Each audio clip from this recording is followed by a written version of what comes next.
Živjo! Živjo, sva Saša in Boris in sva na vrhniški tržnici. Iščeva namreč ekomojstra. Kaj pa delaš? Ja, išče mojstra. Zanima naju namreč, kakšne dobrote vse prinaša slovensko ekološko kmetovanje. Greva kar v akcijo. Eko. Mojster!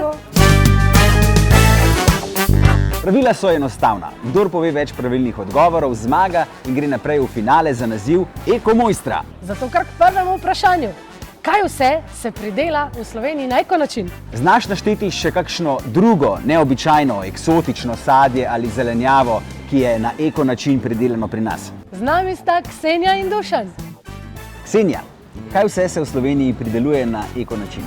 Ja, na eko način se prideluje zelenjava, rastline, živali, meso, zelišča raznorazna. Zdaj, če bi naštela mogoče najbolj krompir, jabolka so značilna, tako hruške, češnje, potem brokoli, solata.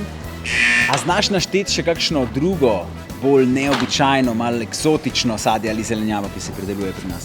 Ja, mislim, da prej sem se sprehodila po tržnici in sem videla, da imajo izdelke iz čilija, tako da bi rekla čili, banana, asimina, kivi, mogoče, ne vem, tu se težko opredelim, ker ga je toliko raste po Sloveniji, veliko jih ima na svojih pergolah.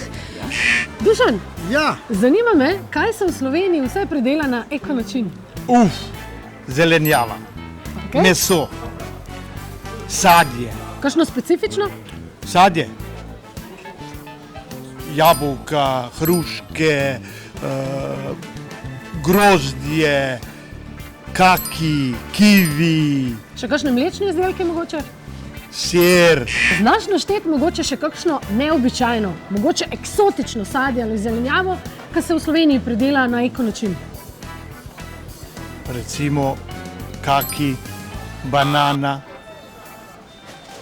mango, kivi, kvinoja. Še kaj bi se najdel, ampak zdaj mi je ušlo iz glave.